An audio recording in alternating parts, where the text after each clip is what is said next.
e que estão presenciais, os que estão online. Em nome do Centro de Estudos, damos as boas-vindas para ser discutido esse assunto bastante discutível, polêmico, vai. Que a apresentação vai ser do Dr. João Luiz e a moderação da doutora Marcela. Muito obrigado por ter aceito o convite do Centro de Estudos. Podemos iniciar. Bom dia, doutora Marisa, obrigada. Bom dia a todos, boa tarde. Eu sou a Marcela, sou médica, faço parte da equipe de cuidados paliativos.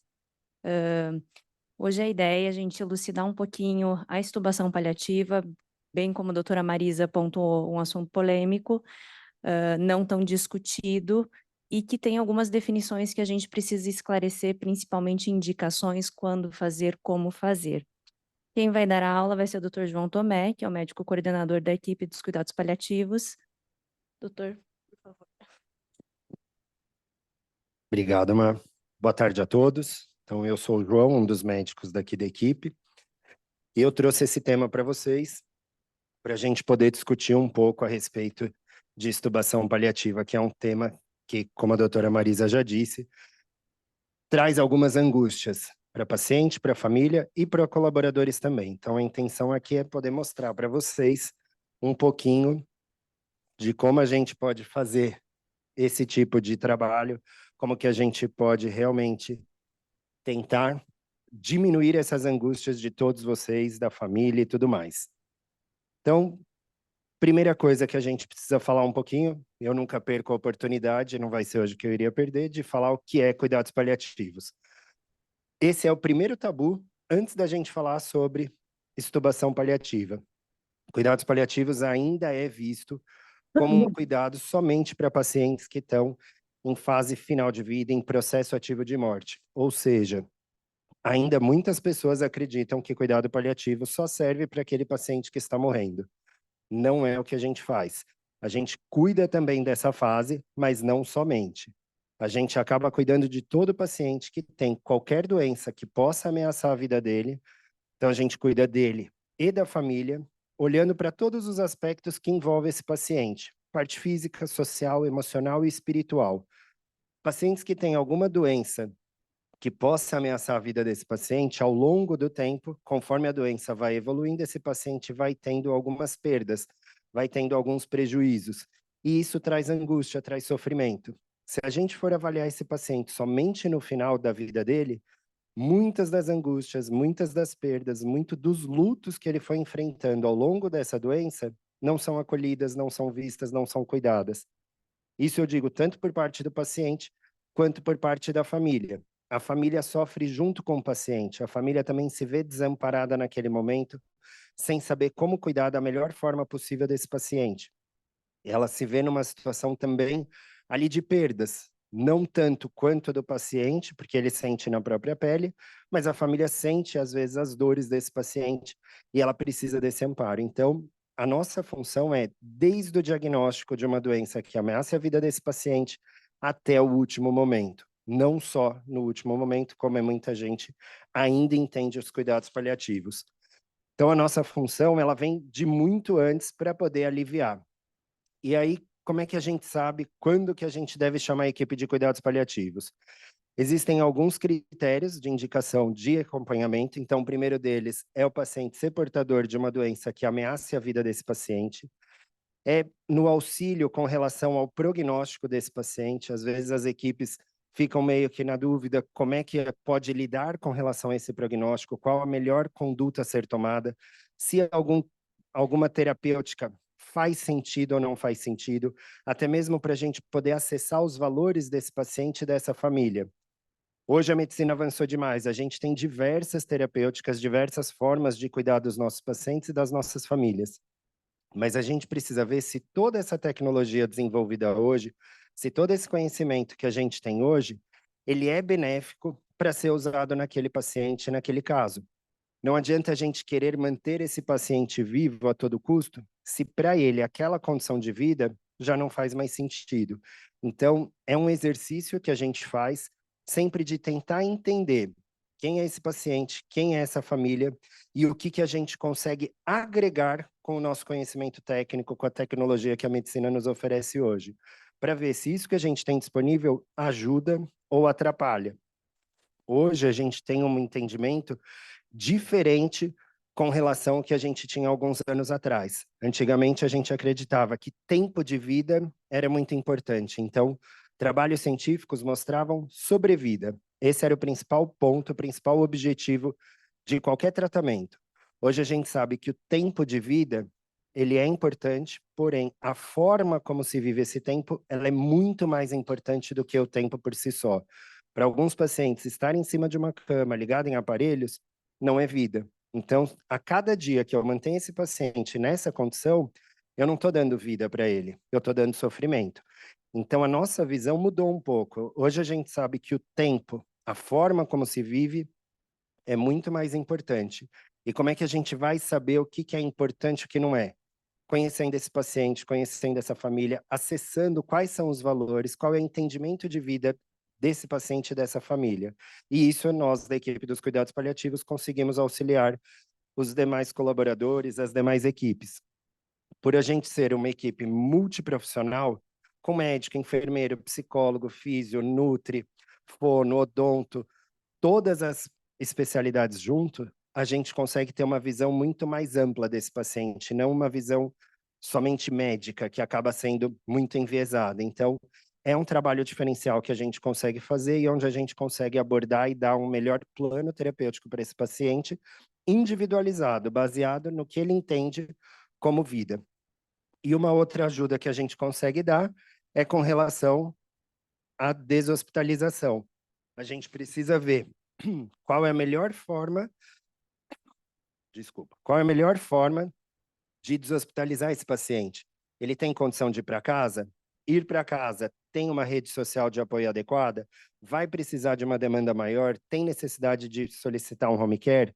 Ou é um paciente que em casa é inviável esse cuidado, então a maior indicação dele acaba sendo dentro de um hospital ou de uma clínica de retaguarda, de uma clínica de transição.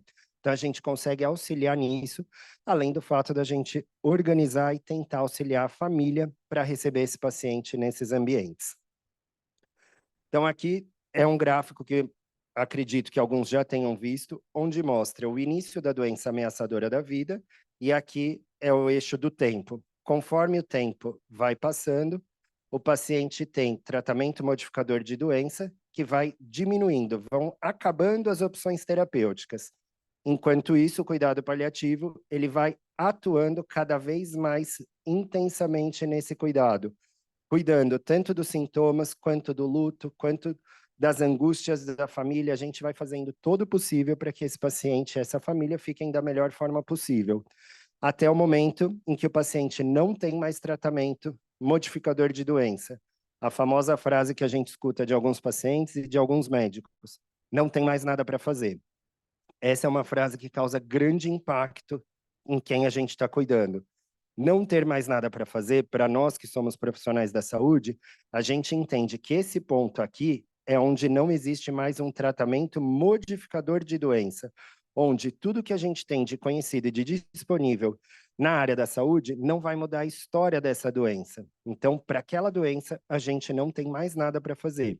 Isso é muito diferente de não ter mais nada para fazer para esse paciente. Esse paciente, ele tem sintoma, ele tem angústia, ele tem toda uma questão que ainda pode ser trabalhada e deve ser trabalhada. Então, a gente precisa mudar o nosso foco, que é algo que a gente aprende desde a graduação. Nós temos um paciente, mas na maioria das vezes a gente não cuida do paciente, a gente cuida da doença. Não é à toa que a gente vê nas passagens de plantão, o paciente do pâncreas, o paciente do leito tal. Não é a pessoa fulana de tal, não é a família fulana de tal. É sempre um estigma, é sempre uma doença, é sempre um leito, mas não tem uma personificação dessa alteração. Então, quando a gente vê que não tem mais tratamento para a doença, essa parte aqui é onde a gente costuma ouvir essas falas de não ter mais nada para fazer. Então, o conselho que eu dou para vocês é: evitem de usar esse tipo de frase. Isso causa um estresse, um desgaste para o paciente, para a família muito grande. E a gente tem coisa para fazer. Se não tivesse nada para fazer, não existiria uma equipe de cuidados paliativos, não existiria um hóspice, não existia o cuidado pós-luto desses familiares depois que o paciente vai a óbito. Então, a gente tem muita coisa que dá para fazer.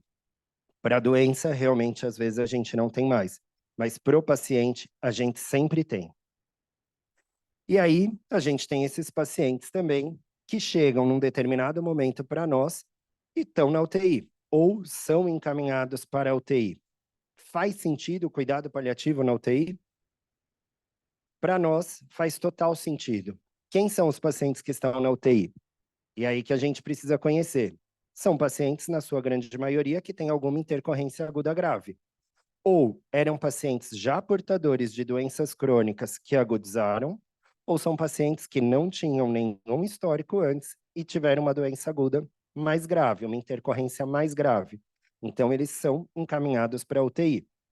Quando é que a gente encaminha o paciente para a UTI? Quando a gente tem uma perspectiva de recuperação. Se a gente não tem uma perspectiva de recuperação, para que serve a UTI?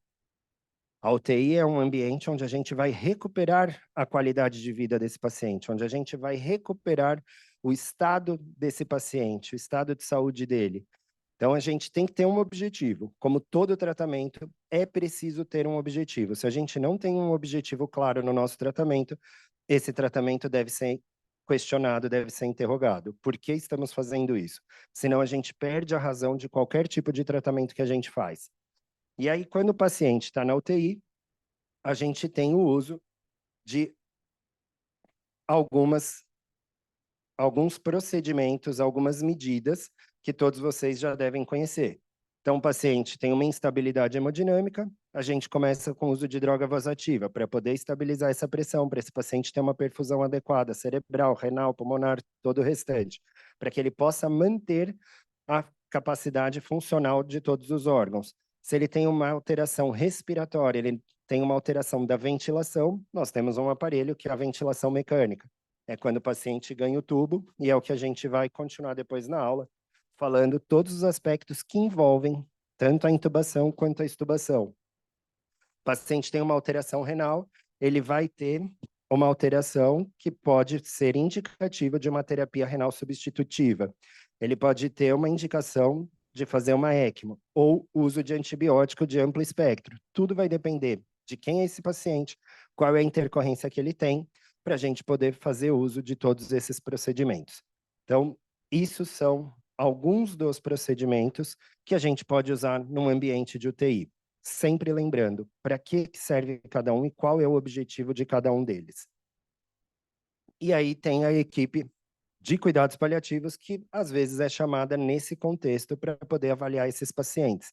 Então, o que a gente pode auxiliar a equipe de cuidados paliativos de um paciente dentro da UTI? Os principais pontos que a gente avalia. Esse paciente, geralmente, tem um prognóstico ruim. Não chamam a gente quando o paciente tem um choque séptico, está em curva de melhora. É muito raro nos chamar, porque é uma intercorrência aguda, esse paciente provavelmente vai recuperar, não é uma doença que ameace a vida desse paciente, então não faz sentido a gente estar ali. Então, não nos convocar nesse momento está correto. Paciente que tem uma evolução aguda desfavorável, essa é uma indicação adequada, onde o paciente tem uma infecção, tem um choque séptico, foi iniciado o tratamento, porém ele não recupera. Ele já usou 1, 2, 3, o antibiótico mais forte que a gente tem, de maior espectro, e ainda assim não responde ao tratamento infeccioso. Ele faz uso de droga vasoativa cada vez em doses maiores, nora, dobuta, vaso, e vão colocando todas as medidas ali para poder conseguir controlar esse paciente, e ainda assim a gente não consegue uma estabilidade hemodinâmica. Então, tem indicação. Se o paciente tem uma condição irreversível, ele já vem numa condição desfavorável, então é um paciente que, às vezes, ele tem uma demência já avançada, ele já é acamado, já é dependente e evolui como infecção. E aí esse paciente vai parar na UTI fazendo uso de todas essas medidas. Faz sentido? Qual é a qualidade de vida prévia desse paciente? Qual é a qualidade de vida que a gente vai conseguir garantir para esse paciente fazendo uso de todos esses procedimentos? Então, são todas essas alterações que a gente precisa avaliar e ver qual é o benefício de tudo isso. E os valores desse paciente e da família. O paciente e a família, eles entendem o que está acontecendo? Os valores dele, os entendimentos deles com relação à vida faz sentido? É algo importante? É algo que a gente tem uma perspectiva de dar esta qualidade de vida para eles? Ou é uma angústia nossa, ou às vezes é uma falta de abertura de campo de visão, onde a gente aprendeu a salvar, salvar, salvar, salvar, e a gente não consegue ver que nós quase nunca vamos conseguir salvar os nossos pacientes. Em alguns momentos, a gente vai ter êxito, porém, em algum momento, obrigatoriamente, a gente vai falhar. Somos seres mortais, a morte faz parte, e a gente precisa aprender a lidar com isso, que é coisa que, na maioria das vezes, a gente não aprende na graduação, não aprende na residência, e é por isso que a gente tem tanta dificuldade de falar sobre cuidados paliativos.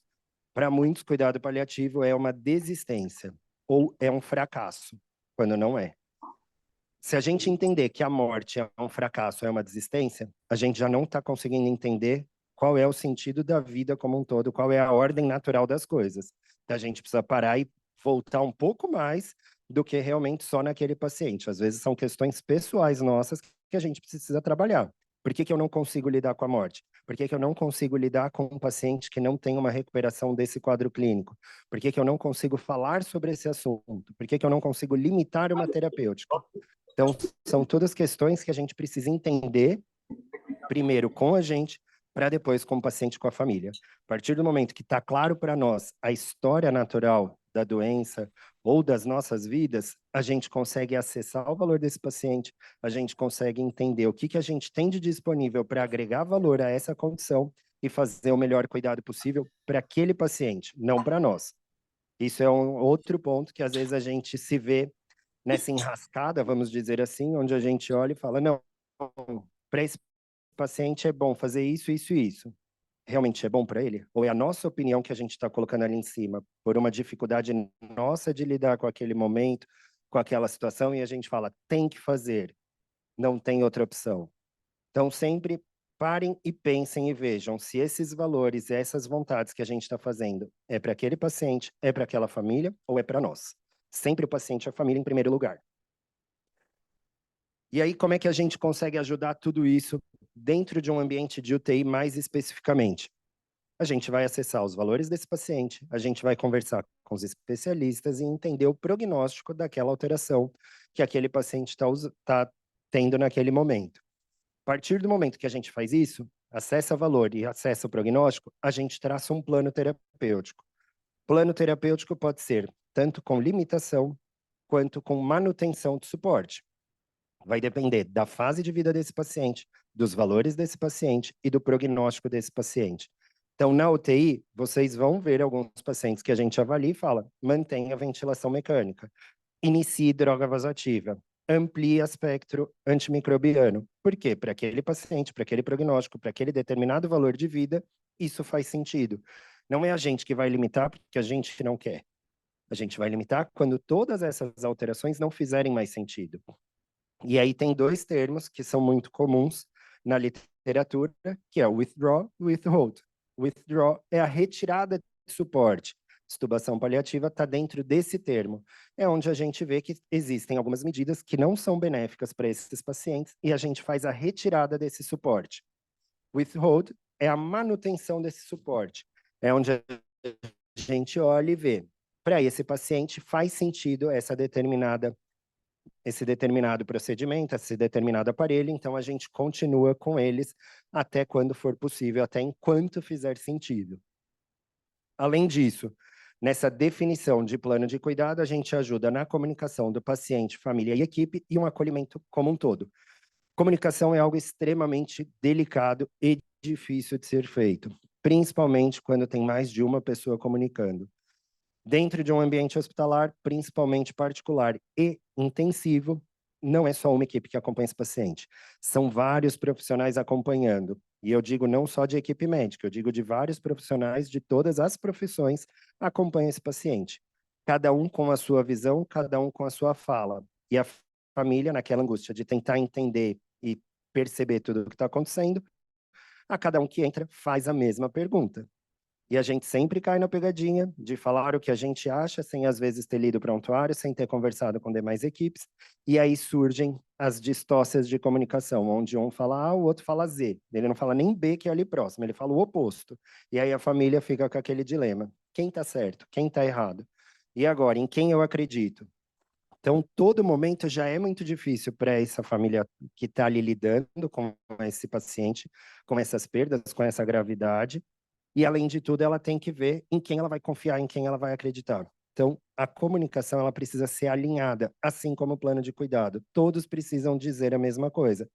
Tem indicação de fazer hemodiálise, então todas as equipes, todos os profissionais envolvidos têm que ver sentido naquilo, para todos falarem a mesma coisa. Então, cuidado na comunicação quando vocês forem fazer. Alinhem, conversem com todos, que é isso mais ou menos o que a equipe de cuidados paliativos tenta fazer. Ela vai costurando e vai vendo qual é o entendimento de cada um, do paciente, da família e de todos os profissionais envolvidos para que todos falem a mesma língua e que essa família se sinta amparada e mais segura perante aquele momento de tamanha insegurança. Então, falando um pouquinho de extubação, que é quando a gente está diante de um paciente que tem uma medida invasiva associada a ele, que é a ventilação mecânica. A gente conversou com esse paciente, a gente conversou com essa família, paciente prévio, né? Ele com tubo fica meio difícil. Mas a gente conversou previamente com esse paciente, conversou com essa família e a gente já sabe os valores dele. Ele internou com uma intercorrência aguda. A gente sabe que para ele, a comunicação é extremamente fundamental, a funcionalidade é muito importante e estar junto da família é o que ele mais preza. E aí esse paciente é idoso, acamado, mas ele tem uma consciência ali, ele consegue interagir com as suas famílias, veio com uma infecção de urina, um choque séptico, ganhou um tubo. Antes da gente prosseguir, esse tubo faz sentido? Faz sentido, porque é um paciente que tem uma intercorrência aguda, potencialmente reversível, e a gente revertendo esse quadro infeccioso, a chance dele voltar um pouquinho pior do que ele era antes, mas continuar tendo a comunicação com a família, a interação interpessoal, que é para ele o mais importante, a gente consegue, então faz sentido tentar tirá-lo dessa intercorrência. A gente intubou, a gente começou a tratar, usou droga vasoativa, tirou droga, tirou tudo, parâmetros mínimos no ventilador. O que a gente faz? Uma extubação simples, uma extubação comum, nada de diferente do que vocês costumam ver. Então, é aquele paciente que a gente vai tirar o tubo porque ele não precisa mais desse tubo. Vamos imaginar que esse paciente, durante essa internação, ele teve uma alteração neurológica, ficou com déficit neurológico, onde ele não consegue ficar tão acordado. Ele tem um rebaixamento do nível de consciência constante. Esse paciente está em parâmetros mínimos, não teria o porquê continuar com a ventilação mecânica, exceto pelo nível de consciência dele. O nível de consciência dele vai voltar? É um AVC hemisférico, onde a gente vê que não tem chance de voltar. A equipe da neurologia avaliou, demos o tempo prognóstico, tentamos reverter, não teve recuperação. É um dano permanente. De acordo com esse paciente, com os valores dele, não faz sentido a gente continuar com essa ventilação mecânica. Está todo o parâmetro mínimo, ele tem drive, ele tem tudo, mas o nível de consciência dele está um pouco mais baixo, então a gente não consegue extubar. Por quê? Tem um grande risco de ter uma falha de extubação. Como é que a gente chama esse tipo de extubação quando a gente faz? Extubação de alto risco. É uma extubação de alto risco de falha, ou seja, a gente pode tirar esse tubo, ele não dá conta e precisar reintubar. No caso desse paciente, se a gente tira e tem uma falha de extubação, qual que é o procedimento que a gente faz? Intubá-lo novamente? Não faz sentido. Se a gente tirar o tubo e ele vier a falecer, a gente entende que é um paciente que tem um prognóstico ruim, que os valores dele não são adequados para aquela condição de vida artificial, então a gente tira e garante o conforto desse paciente com medicações. Não é raro a gente tirar o tubo desses pacientes e eles permanecerem vivos por alguns dias, porque eles dão conta, eles conseguem manter um drive, eles conseguem manter a respiração. Isso traz alívio para a família, porque ele não está mais ali entubado. A gente consegue tirar da UTI e, às vezes, até deshospitalizar para uma clínica de retaguarda, ou às vezes home care. Alguns familiares falam, eu quero esse paciente em casa, eu quero cuidar dele em casa. Então, é algo que é possível, a gente tira essa ventilação mecânica e permite isso para ele. Aqui eu coloquei de curiosidade quais são os principais itens que a gente avalia com potencial risco de falha de extubação, tá? Mas isso é muito individual que a gente avalia cada um.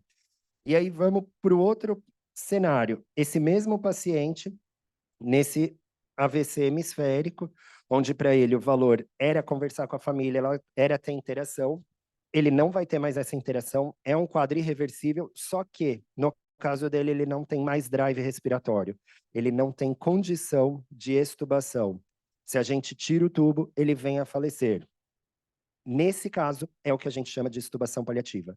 É onde a gente enxerga um paciente com necessidade de ventilação mecânica, é um paciente onde a gente percebe que, para ele, para os valores dele, a ventilação mecânica está prolongando esse tempo de vida, mas de uma forma da qual para ele não faz sentido algum, nem para ele, nem para a família.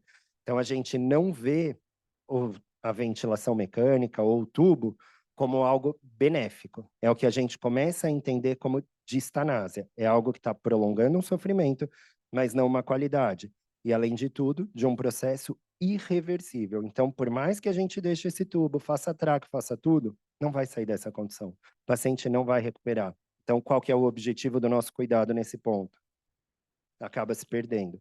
Então, sempre olhem e pensem, tem um objetivo todo esse aparelho que eu estou usando, todas essas medidas que eu estou fazendo? Se tiver, continue. Começou a duvidar? Deixa eu ver aqui com a família qual que é o valor desse paciente, qual que é o valor dessa família, porque talvez o que a gente esteja fazendo é prolongando um sofrimento e não dando uma qualidade de vida. E aí, então, quando a gente fala de extubação paliativa, a gente tem algumas indicações e algumas contraindicações. As principais indicações é a dificuldade de retirada do suporte ventilatório e a ventilação mecânica entendida como um prolongador de sofrimento. Qual que é a contraindicação absoluta da extubação paliativa? Intenção de acelerar o processo de morte. Se a nossa intenção é acelerar, isso acaba sendo errado, porque existem alguns pacientes que a gente vê que ele tem uma curva lenta, mas ele tem uma curva de melhora, e a família já está cansada, não aguenta mais. Ai, doutor, tira logo esse tubo, deixa ele morrer, não faz mais sentido nada disso, pode tirar. Mas o paciente está em curva de melhora, ele precisa ter o tempo dele. Então, nesses casos, é uma contraindicação. Fazer para gerar o óbito não é adequado.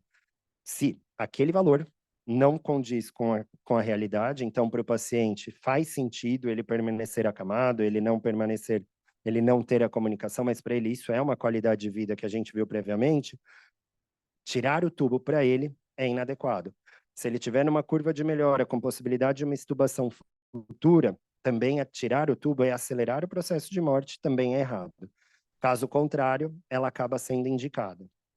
E sempre lembrando desses 3 itens aqui que são com relação à morte. Como é que a gente entende a morte? Então, profissionais da saúde buscam sempre pela ortotanásia, que é a morte no momento certo, no momento ideal, de uma maneira mais natural possível. Eutanásia é acelerar o processo de morte, é a gente provocar a morte intencionalmente em alguém. Isso é crime. Assim como distanásia, que é prolongar esse processo de morte. Então, é eu ligar um monte de aparelho nesse paciente, sabendo que ele não vai reverter, que ele não vai sair dessa condição e que isso é totalmente contra o que ele entende por vida. Isso é distanásia e isso é crime também, tá? Então, o que a gente busca é a ortotanásia sempre. Então, a extubação paliativa, ela está dentro da ortotanásia quando bem aplicada. Vocês vão ver, às vezes, alguns relatos em literatura, alguns noticiários mais sensacionalistas, que trazem a extubação paliativa como algo ruim. Já vi, realmente, realização de extubação paliativa quando não era uma extubação paliativa. Era uma extubação premeditada de um paciente que estava em curva de melhora, mas a família não aguentava mais, a equipe não aguentava mais, e acabou provocando o óbito desse paciente. Isso é crime, isso é eutanásia. Tá bom? Então é importante a gente entender. E como é que a gente vai entender se o que a gente está fazendo é uma ortotanásia, é uma eutanásia ou uma distanásia? Conversando com o paciente previamente para saber os valores, não foi possível conversando com a família desse paciente para entender esses valores e conversando com todos os profissionais envolvidos. Enquanto houver chance de recuperação desse paciente, está contraindicado qualquer tipo de retirada de suporte, porque é um paciente que tem possibilidade de recuperação. Se já foi definido por especialista que não tem condição de recuperação, estamos diante de um quadro irreversível e de uma condição desfavorável para esse paciente, de acordo com os valores dele, aí sim a extubação se encaixa dentro de uma ortotanásia. É parar com a distanásia e começar com a ortotanásia. Então, o passo a passo da extubação paliativa. Primeira coisa que a gente precisa fazer é sempre ver quem é esse paciente. É um paciente que tem uma doença grave, incurável e está diante de um processo irreversível? Esse é o primeiro ponto. Se algum desses itens não tiver adequado, já não faz parte, a gente nem segue para o próximo passo. Isso tem que estar claro para todo mundo que está cuidando desse paciente. Por isso que o segundo passo é o alinhamento entre todas as equipes assistenciais envolvidas. Sei que é difícil trabalhar em equipe, principalmente multiprofissional. Não é algo que a gente é treinado durante a graduação. Eu posso falar com propriedade da parte médica, mas eu sei que enfermagem também não é, físio não é, psico não é. A gente vive cada um muito no seu mundinho. Nessas horas, precisa todo mundo falar a mesma língua, todo mundo ver se está de acordo e se entende esse caso da mesma forma. Se tiver uma pessoa na equipe que esteja desconfortável, não entende dessa forma, é importante a gente alinhar com essa pessoa e ver qual é o posicionamento dela, o que que ela entende. Às vezes ela traz um outro posicionamento, um outro valor, uma outra possibilidade. Se existir, ela deve ser tentada, mesmo que seja uma única pessoa contra todos os outros. Se existe uma chance, essa chance não pode ser perdida. A gente faz. Quando todos se veem num momento onde não tem possibilidade de reversão, aí sim a gente segue para o terceiro passo. Terceiro passo, alinhamento com familiares, onde a gente vai, mais uma vez, reforçar quais são os valores desse paciente, o que que ele entende por vida, o que que essa família entende por vida, o que que a família compreende desse quadro clínico. A família entende que é um quadro irreversível, entende a gravidade do caso. A hora que tem um paciente com uma doença grave, incurável, irreversível, com todos os membros da equipe assistencial que cuidam do paciente, entendendo dessa forma, e a família também entendendo dessa forma, aí a gente começa a propor numa retirada de suporte, num withdrawal, onde a gente vai ver o que faz sentido e o que não faz para esse paciente, para essa família. Sempre explicando quais são as expectativas desse procedimento. No caso de uma extubação paliativa, se é uma extubação de alto risco, dizer que ele pode vir a óbito, mas também dizer que ele pode ficar vivo desta forma por conta dele. Porque, às vezes, se a gente não traz isso, a família tem certeza que ele vai falecer, e aí, de repente, a família se vê com aquele paciente vivo, numa condição que eles não gostariam, que eles entendem como não sendo viável, mas que tendo que continuar de cuidar, tendo que ser transferido ou para casa ou para uma clínica de retaguarda. Então, é importante também sinalizar todas as opções de como esse paciente pode evoluir. E na extubação paliativa, o mais provável é que esse paciente venha a óbito logo depois que a gente tire o tubo, porque, por definição, é um paciente que ele tem parâmetros ventilatórios mais altos, não são parâmetros mínimos. Então, é esperado, e isso tem que ser dito com toda a clareza possível, para que a gente possa fazer o procedimento transparente, onde todos os envolvidos, inclusive família, estejam cientes e de acordo. A partir do momento que a gente alinhou com todo mundo, registrou em prontuário, que é uma das partes mais importantes, aí a gente começa a prática da extubação paliativa, o passo a passo mais técnico para que essa extubação não traga desconforto para esse paciente. Então, algumas medidas elas precisam ser tomadas. Primeira delas, conversar com a equipe toda, conversar com a família e ver qual é a melhor hora para a gente poder realizar essa extubação. Vai ser na madrugada, 3 horas da manhã? Não. A gente vai ver se, primeira coisa, a família quer participar desse momento ou não. Tem familiares que querem estar junto, tem familiares que não. Das extubações paliativas que eu já fiz, poucos quiseram estar ali presente na hora do tubo. O que eu acho saudável, porque na hora que a gente tira o tubo, pode ter algum mínimo de desconforto, mas a gente deixa a família muito próxima, porque tem o desconforto, a gente medica, o paciente está confortável, a família entra. E aí eles têm esses poucos minutos para estarem juntos e poderem fazer a despedida. Às vezes tem familiar que vem e fala, doutor, não quero ver, não, já me despedi antes do procedimento. Eles saem, pode fazer. Agora ele é todo de vocês, para vocês cuidarem da melhor forma possível dele. E aí a gente faz esse cuidado, enquanto isso tem a psicologia, tem o serviço social, dando todo esse suporte para essa família enquanto o procedimento é realizado. Então, primeira coisa que a gente vai fazer é escolher o momento ideal para realizar esse procedimento. Depois disso, a gente precisa ver quais são as medidas que a gente tem para evitar um desconforto desse paciente. Se o paciente está hipervolêmico, se ele está cialorreico, se ele está secretivo, a gente precisa começar com medidas secativas para evitar um desconforto maior. Às vezes a gente não vai conseguir reduzir toda a secreção desse paciente.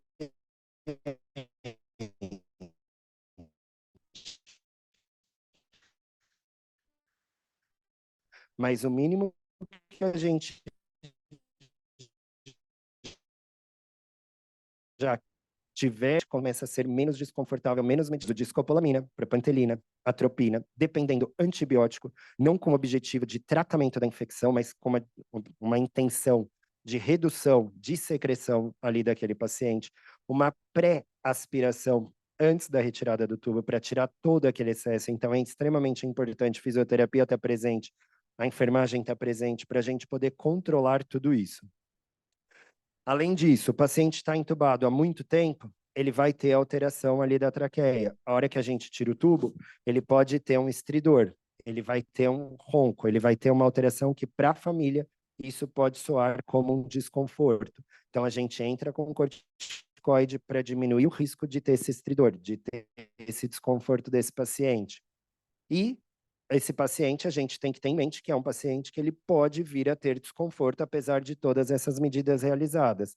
Então, o que que a gente vai fazer? Deixar medicações na mão para que a gente possa administrar. Principal medicação para controle de dispneia, morfina. Morfina já está em uso antes da realização da extubação, por dor ou algum outro motivo, ela se mantém. Teve um desconforto maior, a gente mantém essa morfina e acrescenta o midazolam, onde a gente vai sedar esse paciente para que ele não perceba nenhuma dessas alterações. Então, é extremamente importante a gente ter essas medicações de fácil acesso. Não dá para a gente estubar e aí ver o paciente desconfortável. Ai, peraí, vou prescrever morfina. Até você ir prescrever a morfina, até chegar na farmácia, o paciente foi a óbito desconfortável. Se a família está ali assistindo esse momento, ela vai ficar extremamente impressionada, vai achar que foi um mau cuidado, e com razão, porque foi. Então, a gente precisa evitar esse tipo de desconforto. Se a extubação paliativa é vista como para a gente evitar um prolongamento do sofrimento, tirar o tubo e não dar essa assistência é dar ainda mais sofrimento. Então não faz sentido algum. Então por isso que a gente tem que saber muito bem o que que a gente faz, como a gente cuida desses pacientes e dessa família para dar o maior conforto possível. E aí depois que a gente estuba, esse daqui é o momento mais inicial, mais precoce, mas a gente tem um controle mais tardio dessa extubação. E aí esse controle mais tardio são desses pacientes que têm uma tolerância um pouco maior, que não acaba sendo de dias, geralmente é de poucos minutos a horas, onde a gente vai cuidar desses pacientes no controle de todos os sintomas deles, assim como o acolhimento dessa família, para poder ver como é que eles estão lidando com tudo aquilo, qual é o grau de entendimento deles e qual tipo de suporte que a gente pode fornecer a depender da necessidade deles. Importante sempre lembrar e entender que esse é um momento de despedida, na maioria das vezes. Dar um espaço para essa família ficar com esse paciente é fundamental. Então, é garantir o conforto e dar um espaço. Não significa largar ele no quarto da UTI para o outro lado, mas dá um espaço, deixa eles ali, a família com o paciente em volta do leito, e a gente do lado de fora, olhando o monitor, olhando pela janela como esse paciente está. Precisou de alguma coisa? Entre a Medic e garante esse conforto. Mas dar esse espaço, esse momento de despedida, ajuda no luto desses familiares depois. Então, um resumo da aula para vocês guardarem para casa é um procedimento extremamente difícil, não é tão comum, então não é todo mundo que tem prática com isso.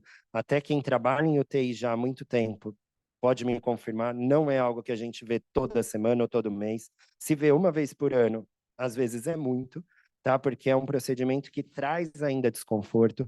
A maioria dos pacientes, a gente vai fazendo tudo o que pode para evitar de chegar nesse ponto, porque é um ponto que traz essas questões que incomodam, às vezes tem até dilemas éticos associados de alguém achar que é ou que não é. Isso gera uma discussão que ela é super rica, mas desgasta ainda mais equipe, família, paciente. Então, saber que, por ser extremamente difícil de fazer, por não ser tão comum, chamem por uma equipe que está habituada a fazer isso, que tem um conhecimento mais adequado e que estudou esse tipo de procedimento e sabe realizar da melhor forma possível, com o menor sofrimento possível, que é a equipe de cuidados paliativos. Então, aqui no 9 de julho, vocês podem contar com a gente para poder estar perto de vocês, para poder assessorar, para poder ter todas essas conversas antes de realizar esse procedimento. Por mais que a família tenha pressa ou a gente tenha pressa, existem etapas que precisam ser cumpridas. Uma etapa que a gente pula é um sofrimento a mais que a gente dá para essa família ou para esse paciente. Se tiver insegurança, não tenho certeza se realmente é um processo irreversível, não sei se agora é o momento adequado, não faça. Deu dúvida, para, rediscute, repensa, não faz, espera. Tenha certeza do que você está fazendo, porque na intubação paliativa é um caminho sem volta. Não dá para a gente, eu acho que... Aí você estuba, o paciente vem a óbito. Aí o que você achava virou um fato concreto e você tirou uma oportunidade se ali existir. Então, tem que ser checado várias vezes para realmente dizer que não tem possibilidade. Isso por todos os profissionais envolvidos. Sempre tentando garantir o máximo possível do paciente, o conforto dele, tanto pré, quanto durante o procedimento, quanto pós-procedimento.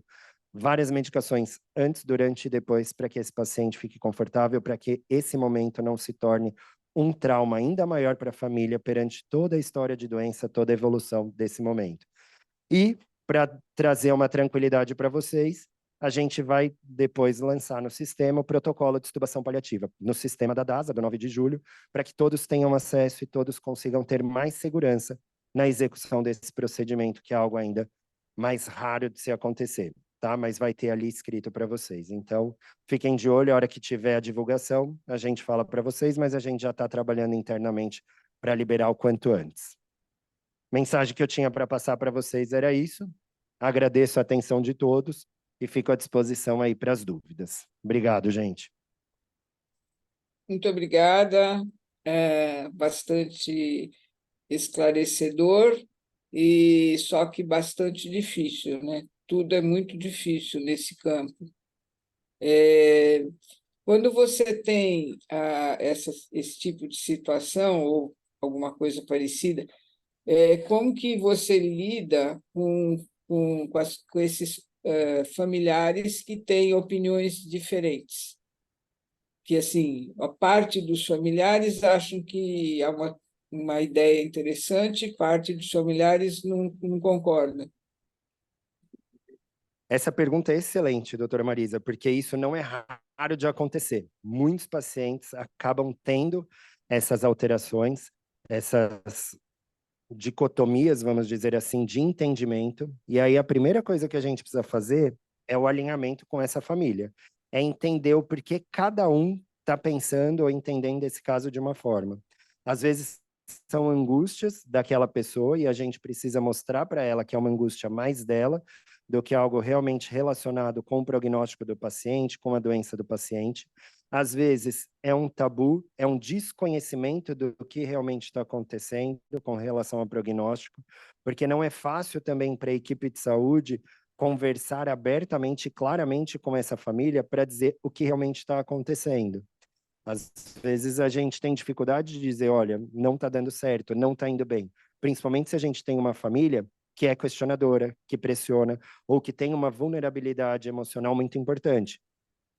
Todos nós queremos o bem de todos. E aí, quando a gente lida com esse tipo de familiar, a gente trava, a gente fala, opa, se eu disser a verdade, talvez seja pior.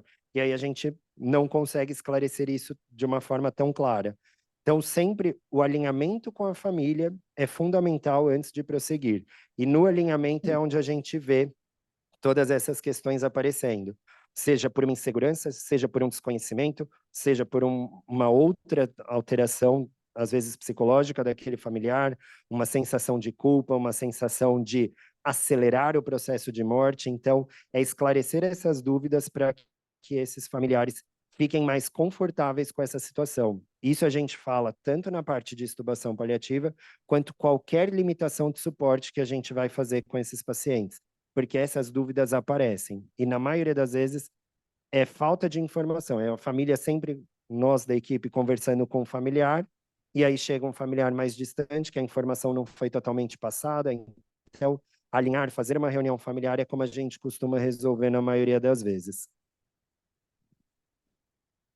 E daí, né, se não tiver um consenso, você não faz. Não realiza, não. Assim como da equipe, assim como da família, se não tiver o consenso, a gente não segue nesse tipo de procedimento.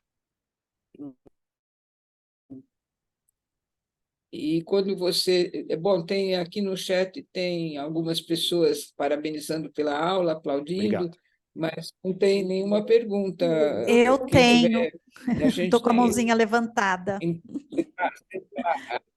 Tá. Então, a Aline tá com a mão Isso, vou levantada, baixar. pode fazer. Tudo Fazer. bem? Tudo bem, doutora Marisa? Tudo Tudo bem. bem, Tudo doutor bom, João? Aline? Muito obrigado pela aula. Sou aqui da UTI do terceiro C. Já participei de 2 extubações paliativas. Vou confessar que a primeira foi muito chocante, né? Muito diferente, mas foi chocante porque não tinha todo esse conceito, né? Essa abordagem. E uma outra que aconteceu, o que é esperado, né, pelo curso natural é que esse paciente progrida e vá a óbito, né? Para isso que a gente, na verdade, toma essas medidas. E numa das extubações paliativas, o paciente não foi a óbito. E aí acabou criando toda uma ansiedade na família, né? Porque aí o paciente acabou, inclusive, saindo da UTI, porque ele não foi a óbito, e a família começou assim, mas quando ele vai a óbito? Quando que ele vai ter o desfecho final, né? Como é que a gente pode trabalhar com essa ansiedade, mesmo tendo todo esse preparo, mesmo sendo a extubação paliativa indicada para esse momento? Isso realmente acontece, Aline, e aí o que é importante é a gente conversar claramente com essa família e trazer as opções que a gente tem de desfecho desse paciente. Às vezes a gente vê aquele paciente que ele precisa de parâmetros não mínimos, mas também não precisa de uma pressão tão alta, não tem uma necessidade que talvez ele consiga tolerar sem a ventilação mecânica, e aí a gente vê que esse paciente ele não era uma extubação paliativa. O que a gente fez foi uma extubação de alto risco. Então, conversar com a família e posicioná-la dizendo de todas as possibilidades é o que vai facilitar o entendimento dessa família perante essa nova condição. Que foi como eu disse, às vezes a gente precisa alertar essa família, porque a família se prepara para um evento e acontece outro. O paciente vai falecer e aí, de repente, mas espera aí, agora eu tenho que levar ele para casa? Eu tenho que levar ele para a retaguarda? Eu vou ter que continuar cuidando? Então, é trazer que ali pode acontecer isso e que em nenhum momento a gente vai acelerar o processo de morte desse paciente, que a nossa intenção é dar o máximo possível de conforto, e tubo não é conforto. Então, a gente tira, mas dizendo que pode acontecer isso, talvez não seja o mais provável, mas é uma possibilidade. Então, trazer todas as possibilidades para a família diminui essa ansiedade e alinha um pouco mais as expectativas. É a mesma coisa quando a gente diz, vou extrapolar um pouco, do paciente quando entra na UTI e a gente às vezes fala para ele, é uma infecção, a gente vai começar com a medicação, com droga vasoativa, se precisar a gente vai entubar, mas ele vai ficar bom. A informação que a família tem é, ele vai ficar bom. E aí passam-se os dias, ele não melhora, ele piora, piora, piora, piora. Então, às vezes, a nossa fala é uma corda do nosso pescoço, que a gente não percebe que foi a gente mesmo que colocou. Então, comunicação é extremamente delicada. A gente falar que o paciente tem uma infecção, nós vamos levar para a UTI para tentar reverter. A gente talvez vá entubar para tentar controlar o controle dessa insuficiência respiratória, para tentar reverter e depois tirar ele de toda essa condição, é a melhor opção. desde que tudo isso faça sentido. Se é um paciente que já não tem nem indicação de ir para a UTI, de ser ligado em aparelhos, a fala é outra. Mas quando vai para a UTI, quando a gente vai fazer essas medidas, é deixar claro que é uma tentativa. É muito comum em paciente oncológico. Ah, doutor, o médico falou que ia fazer uma quimio para resolver o meu problema, e não resolveu. O médico consegue garantir que vai resolver o problema, que o câncer vai sumir? Não. A intenção é de que realmente reduza, que melhore, mas isso não é garantido. Medicina não é exato, então a gente precisa aprender a se comunicar um pouco melhor para evitar essas cordas nos nossos pescoços que a gente mesmo coloca. Então, respondendo à tua pergunta, Aline, é a comunicação pré-procedimento que vai diminuir essa ansiedade dessa família. Ótimo, obrigada. Imagina. Ô, João, nesse caso, o paciente está entubado, numa situação terminal, a alternativa de deixar a intubação, manter uma ventilação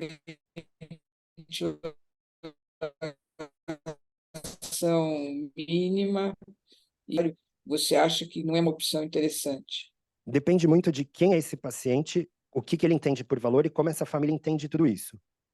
Porque se para o paciente essa forma de vida não faz sentido, assim como para a família também não faz, a cada dia que esse paciente fica entubado, a gente está dando um sofrimento para ele. Então, aí eu não acho que seja o mais adequado. Agora, se a família entende que esse processo faz parte, que para eles isso faz sentido, fazer uma extubação, aí é que não seria adequado. Não sei se eu consegui ser claro. Não sei, você classifica isso como uma eutanásia? Não, a partir do momento que o paciente, os valores dele, os valores da família, não condizem com aquela condição de saúde que é irreversível, manter o tubo eu considero uma distanásia. E retirada do tubo seria uma ortotanásia. Não. Então, você considera uma distanásia porque você acha que atrasa o processo? Isso, porque o procedimento ali, o processo de morte dele é retardado por causa de um procedimento que nós estamos fazendo. Aí eu sempre trago um exercício que é, se a gente voltar a uns 50, 60 anos atrás, a medicina era completamente diferente. A gente morria de dor de cabeça, a gente morria de diarreia, a gente morria de diversas coisas, principalmente infecção. Hoje a gente não morre porque a gente tem todos esses processos, onde a gente muda a história natural da doença. Se a gente não está mudando a história natural da doença, mas está mantendo esse paciente vivo numa condição desfavorável, isso sim é distanásia, porque é um processo irreversível que a gente não vai conseguir melhorar e essa condição de vida para esse paciente, de acordo com os valores que eles trouxeram, acaba sendo prejudicial. Não é vida, é sofrimento. E por isso se torna distanásia. E a situação de que tem um paciente que está numa situação terminal, numa insuficiência respiratória progressiva e que teria que ser entubado, mas como está numa situação terminal, não é entubado. Essa é uma situação que não é difícil de acontecer. Só para eu entender, quando a senhora fala um paciente terminal, o que a senhora quer dizer com Um terminal? paciente terminal que por exemplo, está num choque refratário, que não está resolvendo, tem outras comorbidades que não estão sendo tratadas, vamos dizer, está em insuficiência renal aguda ou crônica e não está sendo dialisado, o paciente já não Num quadro está fazendo. irreversível, né? Tá. Se Então, a ele tem um situação quadro irreversível e ele começa com desconforto respiratório, se a gente já tem os valores do paciente, já tem os valores da família e o quadro é irreversível e a disfunção respiratória é mais uma alteração, ao meu ver, ele já não tem indicação de intubação. Ele tem uma indicação de controle de sintoma, mas não uma intubação. A intubação não vai mudar esse quadro dele. É só mais uma disfunção mostrando que esse organismo não está dando conta.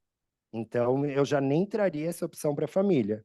Eu já trataria esse paciente sem uma intubação e traria todo o conforto para ele com medicação. Na verdade, já tive uma vez uma situação desse tipo e o resultado, na minha opinião, foi bem ruim, porque a gente estava exatamente nessa situação, a paciente terminal e que começou a ter desconforto respiratório. Aí a família pediu para entubar e a gente ponderou isso, que seria assim, um prolongamento, um sofrimento a mais para a paciente, o próprio processo da intubação não é uma coisa tão tranquila e que não valia a pena. E a paciente ficou 2 dias numa respiração agônica e foi o resultado foi péssimo, quer dizer, temos respiração agônica e morreu. Mas foi péssimo porque a família não se conformou e, e, e várias vezes depois comentou que se tivesse entubado o paciente teria sido muito melhor, ela teria morrido mais sossegada, uma coisa desse tipo, entendeu? Foi uma coisa bem difícil. Tem 2 pontos aí que eu acho que é importante a gente conversar, doutora Marisa. Primeiro ponto, a família ela vai pedir sempre. Nenhuma família, quando gosta do paciente, vai falar para nós, para tudo, não faça nada, deixa morrer. Porque a gente tem uma esperança, inclusive nós da área da saúde, a gente tem uma esperança de que a gente consiga reverter esses quadros. Então a gente já faz por si só. E a família, por ser família, por ter amor envolvido, vai pedir. O que a gente precisa entender é, esse pedido faz sentido ou não? Família não tem conhecimento técnico para pedir alguma coisa. Tem um exemplo que eu acho que fica mais fácil de todo mundo entender, porque quando a gente fala da área da saúde fica um pouco complicado.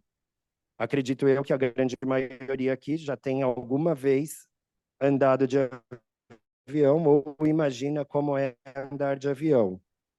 Imaginem vocês vão viajar e aí vocês chegam no aeroporto e aí o piloto pergunta: para onde você deseja ir? Para a China. Aí ele olha e pergunta: mas você quer que eu vá a uma altura de 10.000 pés ou 30.000 pés? Você quer que eu vá numa velocidade de 60 km por hora, 800 km por hora ou 450 km por hora? Você quer que eu faça paradas ou quer que eu vá direto? Que é o objetivo do piloto? Saber onde ele tem que levar a gente. Nosso objetivo, como passageiro, escolher o destino. A forma como ele vai, o dia que ele vai levantar voo, o horário que ele vai levantar voo, aqui pé, aqui altitude, isso é uma informação técnica. Então, a família tem que trazer para nós o que eles entendem como vida, o que eles consideram adequado como vida para aquele paciente. Que meio a gente vai usar ou deixar de usar para aquilo ser atingido é uma decisão técnica nossa. E cabe a nós falar o que é ou não é adequado. Não é eu chegar para o piloto e falar, eu quero 10.000 pés. Aí ele me fala, não, mas para esse voo 5.000 é o suficiente, 10.000 vai faltar oxigênio, a pressão vai ser maior. Que aí eu não entendo nada. Então eu deixo na mão dele.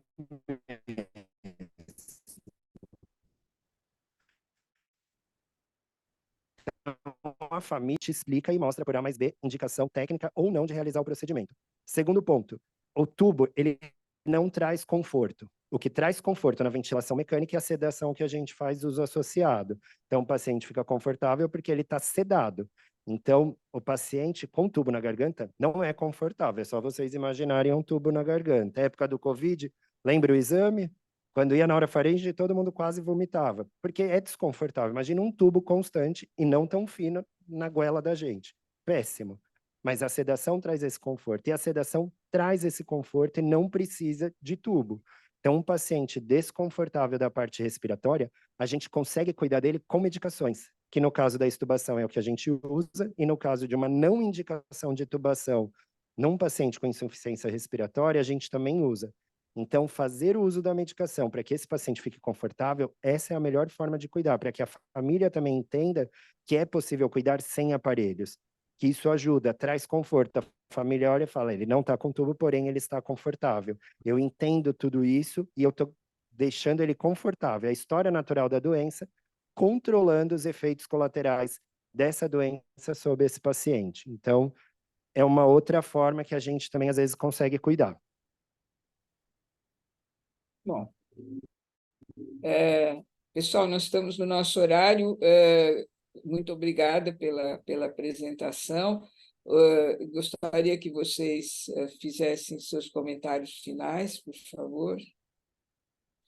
Bom, acredito eu que não tenha mais pergunta, mas se tiverem, eu estou pelo hospital, passo em hospital, em todos os lugares, todos os setores.